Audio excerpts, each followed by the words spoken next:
Gautam Adani, Adani group of companies కేంద్ర బిందువుగా ఈ చర్చలు కొనసాగుతున్నాయి.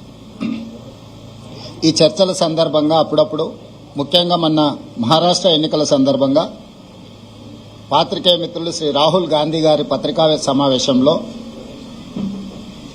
అదానీ గారి నుండి తెలంగాణ రాష్ట్ర ప్రభుత్వం, ఆ రాష్ట్ర ముఖ్యమంత్రి రేవంత్ రెడ్డి గారు నిధులను స్వీకరించారు కదా, కాంగ్రెస్ పార్టీ ఏ విధంగా అదానీ గారి తప్పులను ప్రశ్నిస్తారు అని చెప్పి పాత్రికేయ మిత్రులు ప్రస్తావించడం జరిగింది. పాత్రికేయ మిత్రులకు చాలా సందర్భాలలో నేను వివరణ ఇచ్చిన, విస్పష్టంగా ఒక అంశాన్ని ప్రస్తావించరు. చట్టబద్ధంగా, రాజ్యాంగబద్ధంగా రాష్ట్ర ప్రభుత్వాలు కానీ కేంద్ర ప్రభుత్వాలు కానీ ఏదైనా అంశంలో టెండర్లు పిలిచినా, ఏదైనా అంశంలో పెట్టుబడులు పెట్టడానికి అవకాశాలు కల్పించినా అందరికీ సమానమైన అవకాశాలు, అందరూ పోటీ పడే విధంగా నిబంధనలను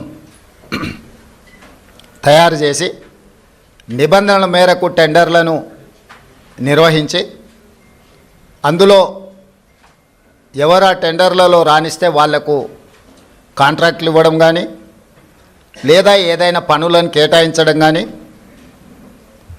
ఏదైనా విషయాలతో అదానీనే కాదు, అంబానీ కావచ్చు, టాటా కావచ్చు, బిర్లా కావచ్చు, ఈ దేశంలో ఉండే ఏ సంస్థలకైనా రాజ్యాంగబద్ధమైన రక్షణ ఉంటుంది, వాళ్ళు పెట్టుబడులు పెట్టడానికి అవకాశం ఉంటుందని రాహుల్ గాంధీ గారు వివరించడం జరిగింది. అయినా జర్నలిస్టులు కావచ్చు, రాజకీయ పార్టీలు కావచ్చు, పదే పదే తెలంగాణ రాష్ట్ర ప్రభుత్వానికి ప్రతిష్టాత్మకంగా తెలంగాణ రాష్ట్ర ప్రభుత్వం భావించి ప్రారంభించిన యంగ్ ఇండియా స్కిల్స్ యూనివర్సిటీకి కార్పస్ ఫండ్ కింద రాష్ట్ర ప్రభుత్వం నిధుల స్వీకరణ కోసం చేస్తున్న ప్రయత్నంలో భాగంగా చాలా సంస్థలు ముందుకొచ్చి రాష్ట్ర ప్రభుత్వం ప్రారంభించిన ప్రతిష్టాత్మకమైన యంగ్ ఇండియా స్కిల్స్ యూనివర్సిటీకి నిధులను ఇవ్వడం జరిగింది. దాంట్లో భాగంగానే అదానీ సంస్థ కూడా 100 కోట్ల రూపాయలను కార్పొరేట్ సోషల్ రెస్పాన్సిబిలిటీ కింద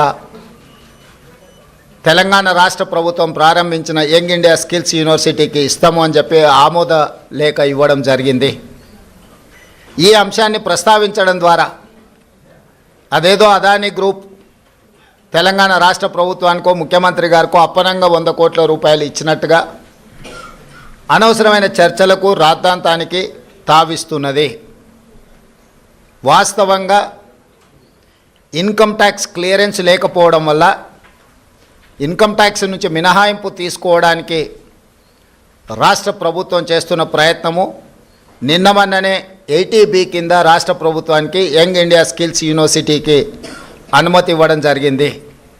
ఇప్పటి వరకు ఏ సంస్థ నుంచి కూడా తెలంగాణ రాష్ట్ర ప్రభుత్వం తన ఖాతాలోకి ₹1 కూడా తీసుకోలేదు, ఇంక్లూడింగ్ అదానీ. అయితే అనవసరమైన చర్చలలో తెలంగాణ ప్రతిష్ట కానీ, వ్యక్తిగతంగా నా గురించి చర్చ జరగడం,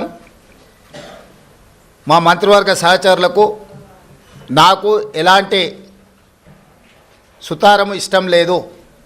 అందుకే స్పష్టంగా నిన్ననే రాష్ట్ర ప్రభుత్వం తరఫున అదానీ గ్రూప్ ఆఫ్ కంపెనీస్కి మా అధికారి జయేష్ రంజన్ ద్వారా లేఖ రాయడం జరిగింది.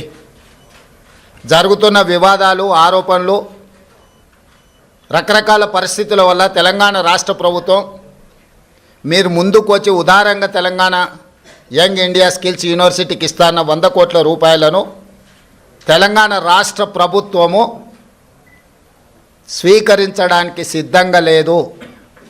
కాబట్టి దయచేసి మీ 100 కోట్ల రూపాయలను యంగ్ ఇండియా స్కిల్స్ యూనివర్సిటీకి బదిలీ చేయొద్దు అని చెప్పి విస్పష్టంగా వారికి లేఖ రాయడం జరిగింది.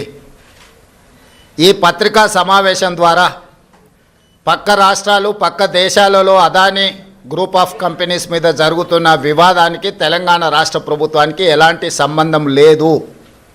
అదేవిధంగా ఒక గొప్ప ఉద్దేశంతో లక్షలాది తెలంగాణ నిరుద్యోగ యువకులకు సాంకేతిక నైపుణ్యాన్ని నేర్పించడం ద్వారా ప్రపంచంతో పోటీ పడాలన్న ఆలోచనతోని యంగ్ ఇండియా స్కిల్స్ యూనివర్సిటీని ప్రారంభించినము. ఒక సదుద్దేశంతో ఒక గొప్ప ఆలోచనతో ప్రారంభించిన యూనివర్సిటీ వివాదాలకు లోను కావడం నా మంత్రివర్గ సహచరులకు నాకు తెలంగాణ రాష్ట్ర ప్రభుత్వానికి ఇష్టం లేదు. అందుకే తెలంగాణ రాష్ట్ర